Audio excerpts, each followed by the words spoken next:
Welcome back ഫാർമാഷ് YouTube channel. നമ്മുടെ പുതിയൊരു വീഡിയോയിലേക്ക് സ്വാഗതം. ഇന്നത്തെ നമ്മുടെ ടോപ്പിക് എന്ന് പറയുന്നത് സ്ട്രോക്ക് വന്നു കഴിഞ്ഞിട്ടുള്ള ഒരാളിനെ എങ്ങനെ പഴയ ജീവിതത്തിലേക്ക് കൊണ്ടുവരാമെന്നുള്ള ചികിത്സാ രീതികളുമാണ് സംസാരിക്കുന്നത്. ഈ ഒരു ടോപ്പിക്കിനെ കുറിച്ച് സംസാരിക്കുന്നത് തിരുവനന്തപുരം തിരുമല വർമാസ് ആയുർവേദ ഹോസ്പിറ്റലിലെ ചീഫ് കൺസൾട്ടൻ്റായ ഡോക്ടർ ബിന്ദു വർമ്മ മാം ആണ്. പ്രോഗ്രാമിലേക്ക് മാമിനെ സ്വാഗതം ചെയ്യാം. നമസ്കാരം മാം. അപ്പോൾ മാം, നമുക്ക് ആദ്യം തന്നെ ചോദ്യത്തിലേക്ക് പോകാം. മാം, സ്ട്രോക്ക് വരാനുള്ള പ്രധാന കാരണങ്ങൾ എന്തൊക്കെയാണ്? സ്ട്രോക്ക് എൻ്റെ 10-26 വർഷത്തെ അനുഭവത്തിൽ, ചികിത്സാ അനുഭവത്തിൽ ഏറ്റവും കൂടുതൽ റെലവൻ്റ് ആയിട്ട് ആയുർവേദം കൊണ്ട് ചികിത്സിച്ച് മാറ്റാൻ പറ്റുന്ന ഒരു അസുഖമാണ് സ്ട്രോക്ക് അല്ലെങ്കിൽ അതിൽ ഹെമിപ്ലീജിയ എന്ന് പറയും. ഹെമിപ്ലീജിയ എന്ന് പറയുമ്പോൾ ആയുർവേദത്തിൽ പക്ഷാഘാതം എന്ന് പറയും. പക്ഷം എന്ന് പറഞ്ഞ വാക്കിൻ്റെ അർത്ഥം ചിറകാണ്. പക്ഷാഘാതം, പക്ഷങ്ങൾക്ക് വരുന്ന ആഘാതം, അതായത് ശരീരത്തിലെ 4 ലിംസ്, അപ്പർ ആൻഡ് ലോവർ ലിംസിന്, കൈകാലുകൾക്ക് വരുന്ന ആഘാതം അല്ലെങ്കിൽ അവരുടെ നോർമലായിട്ടുള്ള പ്രവർത്തനം തടസ്സപ്പെടുമ്പോൾ ആ അവസ്ഥയാണ് പക്ഷാഘാതം. ഈ പക്ഷാഘാതത്തെ ആയുർവേദത്തിൽ നേരത്തെ തന്നെ പറഞ്ഞിട്ടുണ്ട്.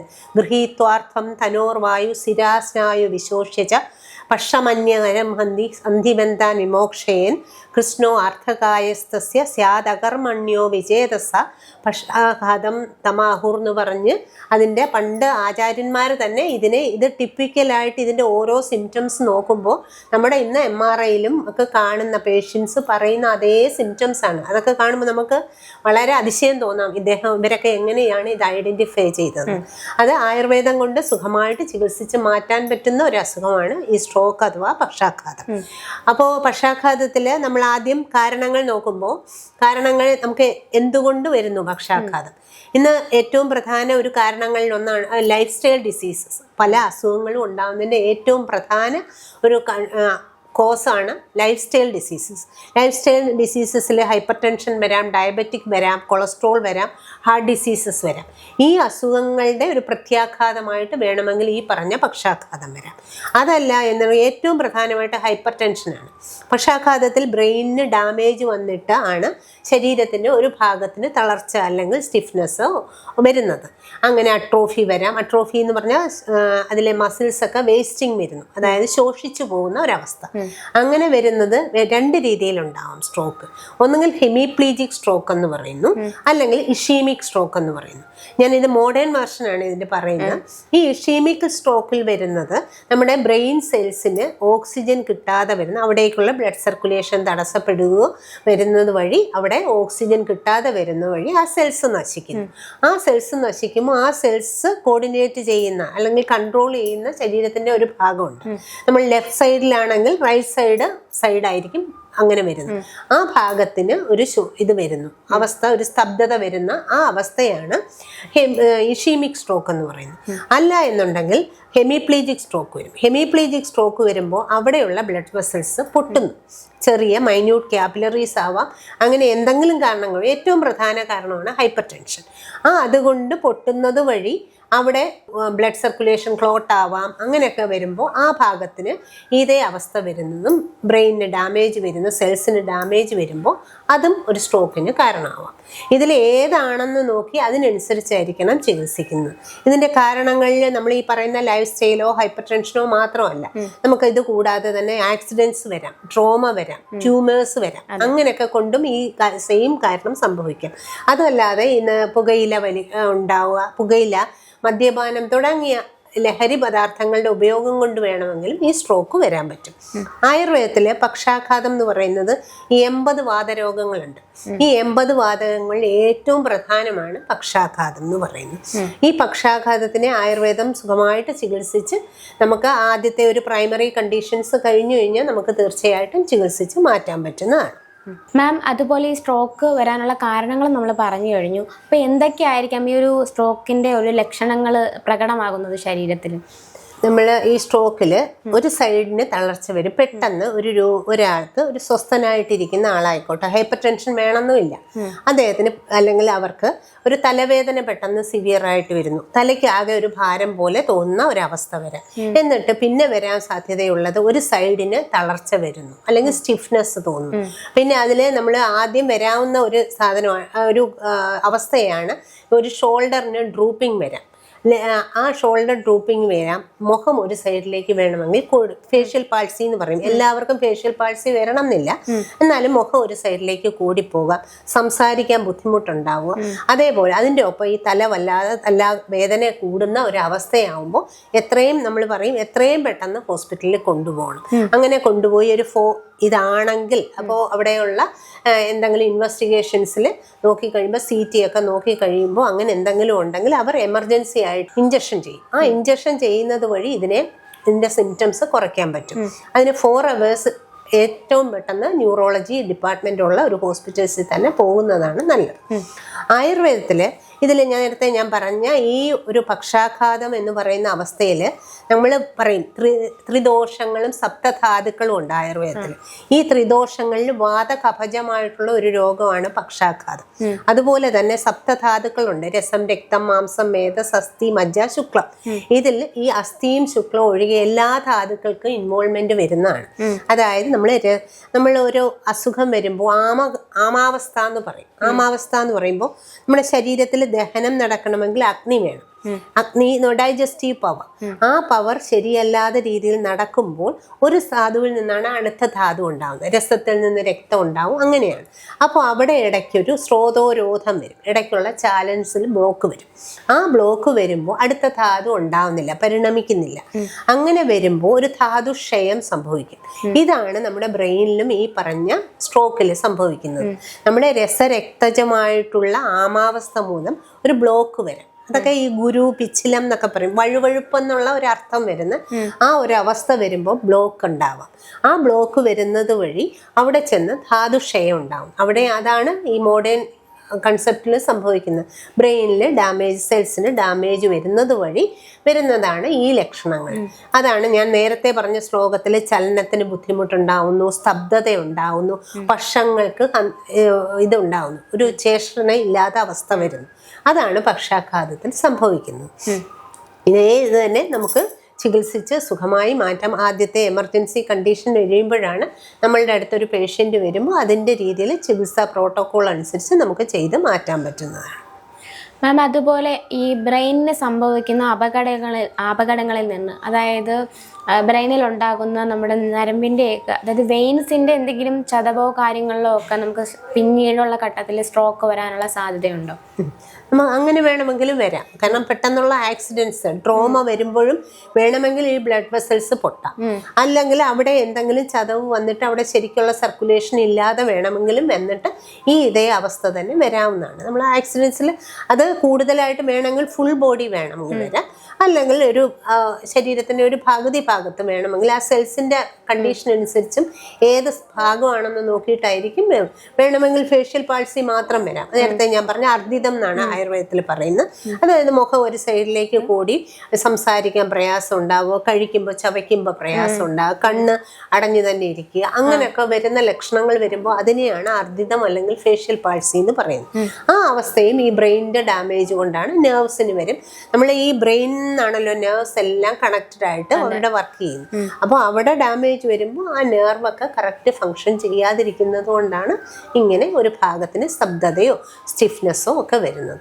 അങ്ങനെ ആ ഭാഗം കുറേ സമയം അനങ്ങാതിരിക്കുന്നു അല്ലെങ്കിൽ വർക്ക് ചെയ്യാതിരിക്കുമ്പോൾ ആ ഭാഗത്തിന് മസിൽസ് എല്ലാം വേസ്റ്റ് ആവും. ആവശ്യത്തിന് ന്യൂട്രീഷൻ കിട്ടാതെ മസിൽസ് വേസ്റ്റിംഗ് വരുമ്പോൾ പിന്നെ അതിനെ വീണ്ടും പഴയ അവസ്ഥയിലേക്ക് എടുക്കാൻ കുറച്ച് സമയം എടുക്കും. അതാണ് സംഭവിക്കുന്നത്. മാം, അതുപോലെ ഈ രക്തസമ്മർദ്ദവും സ്ട്രോക്കും തമ്മിലുള്ള ഒരു കണക്ഷൻ എന്തായിരിക്കും? ഹൈപ്പർ ടെൻഷൻ എന്ന് പറയുമ്പോൾ നമ്മൾ പെട്ടെന്ന് എന്തെങ്കിലും സ്ട്രെസ് വരുന്നു, ഓൾറെഡി പേഷ്യൻ്റ് അദ്ദേഹം അല്ലെങ്കിൽ ആ മാഡം ഹൈപ്പർ ടെൻസീവ് ആണെന്ന് നോക്കുന്നു, പെട്ടെന്ന് എന്തെങ്കിലും ടെൻഷൻ വരാം. എന്തെങ്കിലും പെട്ടെന്ന് വരുമ്പോൾ നമ്മുടെ ആ ബ്ലഡ് വെസൽസിലേക്ക് ഉള്ള ഹാർട്ടിന് ഓൾറെഡി എന്തെങ്കിലും പ്രശ്നം ഉണ്ടെങ്കിൽ അതുകൊണ്ട് വേണമെങ്കിൽ സർക്കുലേഷന് വ്യത്യാസം വരാം. അല്ലെങ്കിൽ ഹൈപ്പർ ടെൻഷൻ വരുമ്പോൾ പെട്ടെന്ന് കൊളാപ്സായി ബ്ലഡ് വെസൽസ് പൊട്ടുന്നത് കൊണ്ടാണ് ഹെമറേജ് ഉണ്ടാവുന്നത്. അങ്ങനെ വേണമെങ്കിലും വരാൻ പറ്റുന്നതാണ്. അതുകൊണ്ടാണ് ഈ തലവേദനയൊക്കെ പെട്ടെന്ന് ആദ്യം ലക്ഷണമായിട്ട് അവർക്ക് തോന്നുന്നത്. അപ്പോൾ എപ്പോഴും നമ്മൾ കൃത്യമായിട്ട് അതിനെ മോണിറ്റർ ചെയ്ത് കൊണ്ടുപോകേണ്ടതാണ്. ഒരു സ്ട്രോക്ക് വന്നു കഴിഞ്ഞിട്ടുള്ള ഒരാളെ പ്രാഥമികമായിട്ട് നമ്മൾ നൽകേണ്ട ചികിത്സാ രീതികൾ എന്തായിരിക്കും? സ്ട്രോക്ക് അങ്ങനെ സ്ട്രോക്കിൻ്റെ ലക്ഷണങ്ങൾ കാണിക്കുകയാണെങ്കിൽ ആ പേഷ്യൻറ്റിനെ എത്രയും പെട്ടെന്ന് ഒരു ഹോസ്പിറ്റലിൽ കൊണ്ടുപോകും. അത് കഴിയുന്ന ന്യൂറോളജി ഇൻവെസ്റ്റിഗേഷൻസിന് ന്യൂറോളജി ഡിപ്പാർട്ട്മെൻ്റ് ഉള്ള സ്ഥലത്താണെങ്കിൽ കുറച്ചുകൂടെ നല്ലതായിരിക്കും. എത്രയും പെട്ടെന്ന് അവർ ഇൻവെസ്റ്റിഗേഷൻസ് ചെയ്ത് CTO MRI ഒക്കെ ചെയ്തിട്ട് ഐഡൻറ്റിഫൈ ചെയ്ത് അതിനനുസരിച്ച് മെഡിസിനോ ഇഞ്ചക്ഷൻ എടുക്കുകയാണ് ചെയ്യുക. നമ്മുടെ ആയുർവേദം അനുസരിച്ച് അപ്പോൾ ചെറിയ മൈന്യൂട്ടാണെന്ന് തോന്നിയാൽ നമ്മൾ തളം വയ്ക്കും. ഈ തളം വെക്കുന്നത് നമ്മുടെ ഈ ലക്ഷണങ്ങൾ കാണുമ്പോൾ തന്നെ നമ്മൾ രാസ്നാദി ചൂർണം എന്നൊക്കെ പറയുമല്ലോ, രാസ്നാദി ചൂർണം, ക്ഷീരബല, അങ്ങനെയുള്ള കണ്ടീഷൻസ്. അതിനിപ്പോൾ കൂടെ ഡോക്ടർ ഉണ്ടാവണം എന്നില്ലല്ലോ. അങ്ങനെ തളം വെക്കുന്നതും വളരെ ഹെൽപ്ഫുള്ളാണ്. പക്ഷെ ആ തളം കൊണ്ട് നമുക്ക് ഇരിക്കാൻ പറ്റില്ല. അതുകൊണ്ട് നമ്മൾ എത്രയും പെട്ടെന്ന് അങ്ങനെ ഹോസ്പിറ്റലിൽ പോയി ഇഞ്ചക്ഷൻ എടുത്ത് ആദ്യം അവരുടെ ഒരു കോഴ്സ് ഓഫ് ട്രീറ്റ്മെന്റ് ഉണ്ടല്ലോ, ആ സ്റ്റേജ് കഴിയുമ്പോഴായിരിക്കും നമുക്ക് ട്രീറ്റ്മെന്റ് ചെയ്യാൻ പറ്റും. അപ്പോൾ തന്നെ നമ്മൾ ആ ചികിത്സയിലേക്ക് വരുമ്പോൾ ഞാനത് വിശദമായിട്ട് പറയാം. എന്നിട്ട് തന്നെ പ്രാഥമികമായിട്ട് നമ്മൾ മരുന്ന് കൊടുക്കൂ, അത് ട്രീറ്റ്മെന്റ് ഈ തളമൊക്കെ ചെയ്യുന്നതിലായിരിക്കും ഇത് തുടങ്ങുന്നത്. ആയുർവേദത്തിൽ നമുക്ക് സ്ട്രോക്ക് ഉണ്ടാകുന്ന ഒരാളെ എങ്ങനെയാണ് ചികിത്സിച്ച് ഭേദമാക്കാൻ പറ്റുക? നമ്മുടെ ചികിത്സാ രീതി ഏത് ഘട്ടത്തിൽ ആരംഭിക്കണം? നമുക്ക് സ്ട്രോക്ക് വന്നു കഴിഞ്ഞാൽ നമ്മുടെ ആദ്യത്തെ ഒരു സ്റ്റേജ് കഴിഞ്ഞിട്ടായിരിക്കുമല്ലോ നമ്മുടെ അടുത്ത് ആ പേഷ്യന്റ് വരിക. അപ്പോൾ നമ്മൾ ട്രീറ്റ്മെന്റ് അപ്പോൾ തന്നെ പക്ഷാഘാതേ വിരേചനം എന്നാണ് പറയുന്നത്.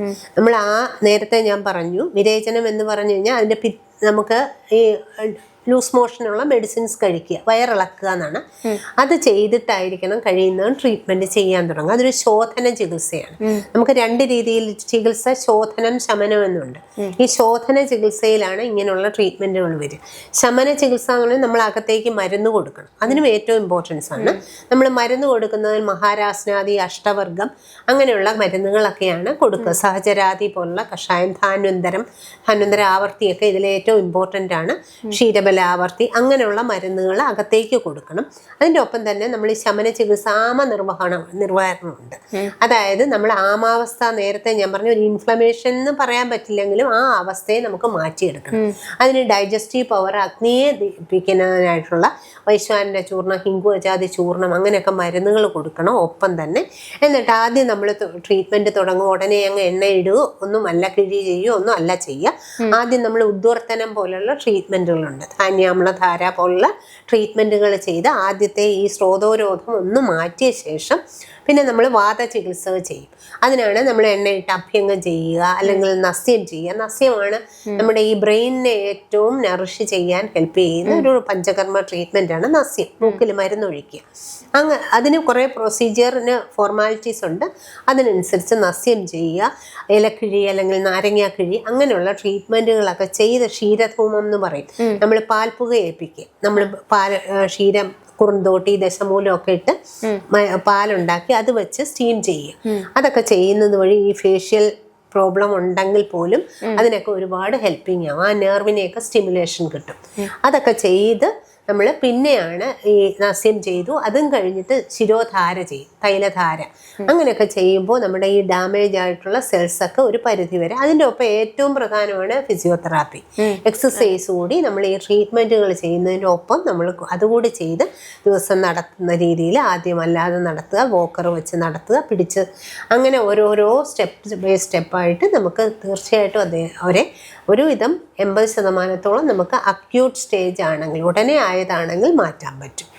ഏകദേശം എത്ര കാലയളവ് വരെ നമുക്ക് ഈ ഒരു ചികിത്സാ രീതി തുടർന്ന് കൊണ്ടുപോകേണ്ടി വരും? അത് കണ്ടീഷൻ അനുസരിച്ചിരിക്കും. കണ്ടീഷൻ്റെ സിവിയറിറ്റി അനുസരിച്ച് നമുക്ക് 2 ആഴ്ച മുതൽ ഒരു 21 ഡേയ്സ്, അതായത് 3 വീക്സ് വരെ ഉണ്ടെങ്കിൽ ഏറ്റവും നല്ലതാണ്. നമുക്ക് വേണ്ട രീതിയിൽ നമുക്ക് ട്രീറ്റ്മെൻറ്റുകൾ ചെയ്യാൻ പറ്റും. അതിൻ്റെ ഒപ്പം ഉള്ളിലേക്ക് മരുന്ന് കഴിക്കണം. അത് കഴിഞ്ഞ് ട്രീറ്റ്മെൻറ്റ് കഴിഞ്ഞ് ഒരിക്കൽ കൂടി വിരേചനം ചെയ്തിട്ടാണ് നമ്മൾ ചികിത്സ അവസാനിപ്പിക്കുക. പക്ഷേ അതിന് ശേഷവും പേഷ്യൻ്റ് വീട്ടിൽ പോയാലും മരുന്നുകൾ കഴിക്കുകയും ഈ അഭ്യംഗം പോലുള്ള നമ്മൾ അതിന് നസ്യം, നേരത്തെ പറഞ്ഞ നസ്യം തന്നെ ചെറിയ ഡോസിൽ ചെയ്യാൻ പറ്റും, പ്രതിവർഷ നസ്യം എന്ന് പറയും. അത് വീട്ടിൽ ചെയ്യാനും ഒക്കെ അഡ്വൈസ് ചെയ്ത് ഒപ്പം സ്ട്രിക്റ്റ് ആയിട്ടുള്ളതാണ് എക്സസൈസും ഫിസിയോതെറാപ്പി. അത് കണ്ടിന്യൂ ചെയ്യുന്നത് വഴി ഒരു മാസം 2 മാസം കൊണ്ട് പഴയ പോലെ ആവും. പിന്നെയും കൈക്ക് മാത്രമാണ് കുറച്ച് മാറാനായിട്ട് ബുദ്ധിമുട്ടുണ്ടാവും. നമ്മൾ അതിനായിട്ടുള്ള എക്സസൈസുകളും എല്ലാം നമ്മൾ കൂടുതലായിട്ട് പറഞ്ഞു കൊടുത്ത് അതിനനുസരിച്ച് ചെയ്തു കഴിഞ്ഞാൽ മാറുന്നതേ ഉള്ളൂ. മാം, ഇപ്പോൾ ഈ ഭക്ഷണ രീതികൾ അല്ലെങ്കിൽ ക്രമങ്ങൾ എന്തെങ്കിലും ഉണ്ടോ സ്ട്രോക്ക് വന്നതിന് ശേഷമുള്ള ജീവിതത്തിൽ പാലിക്കേണ്ട?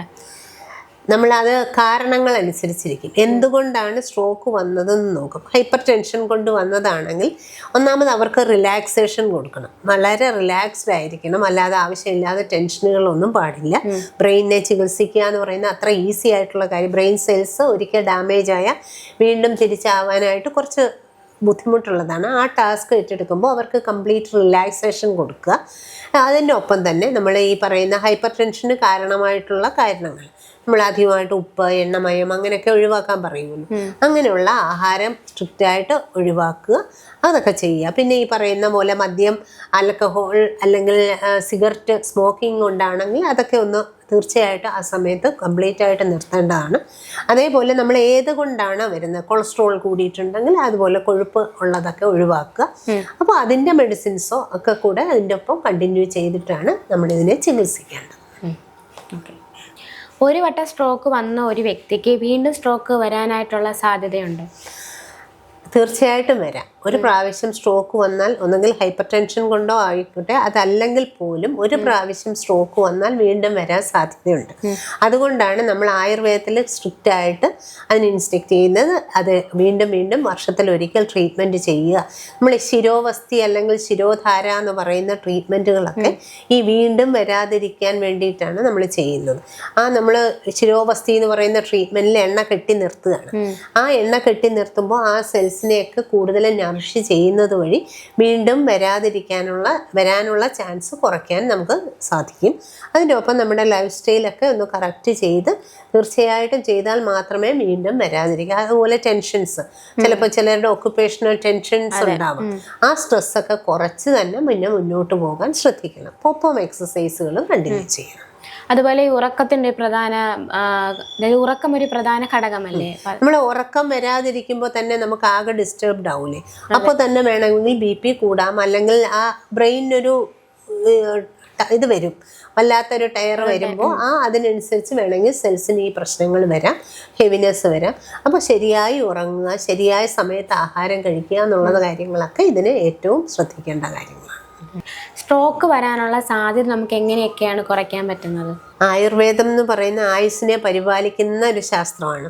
അതായത് prevention is better than cure എന്നുള്ള ഒരു പോളിസി ഉണ്ടല്ലോ, അതിൽ അധിഷ്ഠിതമാണ് ആയുർവേദം. അപ്പോൾ എന്തുകൊണ്ടും നമുക്ക് ആയുർവേദം എന്ന് പറയുന്ന കെമിക്കൽസ് ഒന്നുമല്ല, സൈഡ് എഫക്റ്റ് ഒന്നുമില്ല.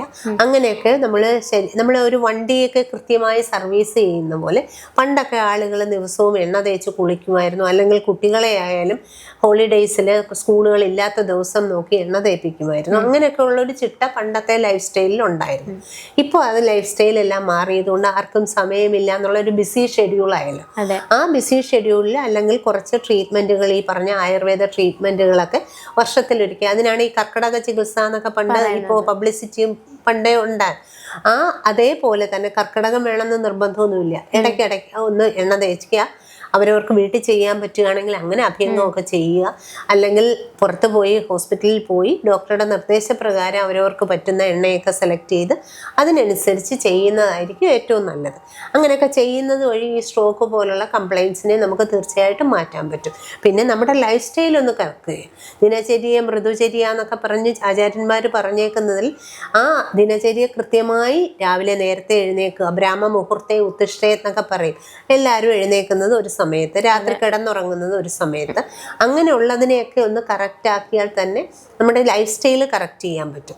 ആ ലൈഫ് സ്റ്റൈൽ കറക്റ്റ് ചെയ്യുന്നത് വഴി വേറെ വേണ്ടാത്ത ഈ ലഹരി പദാർത്ഥങ്ങൾ ഉപയോഗിക്കുക, അങ്ങനെയുള്ളതിനെ ഒഴിവാക്കുകയൊക്കെ ചെയ്യുന്ന വഴി തീർച്ചയായിട്ടും സ്ട്രോക്കിനെ നമുക്ക് നിയന്ത്രിക്കാൻ പറ്റും, വരാതിരിക്കാൻ സൂക്ഷിക്കാവുന്നതാണ്.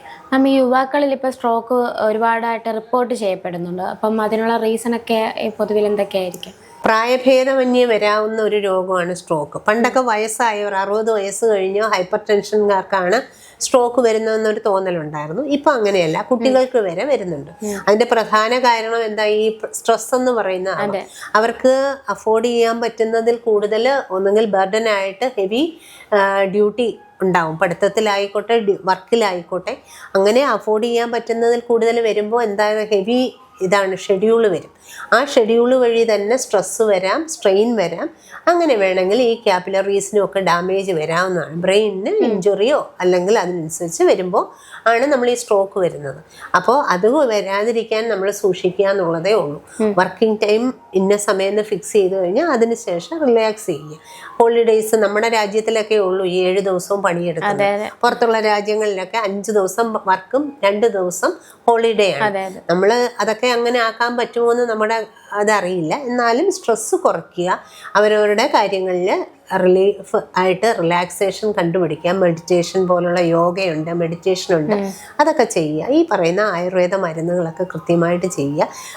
ഒരു 3 മാസം ഇടവിട്ടെങ്കിലും ഒന്ന് വയറിളക്കുക.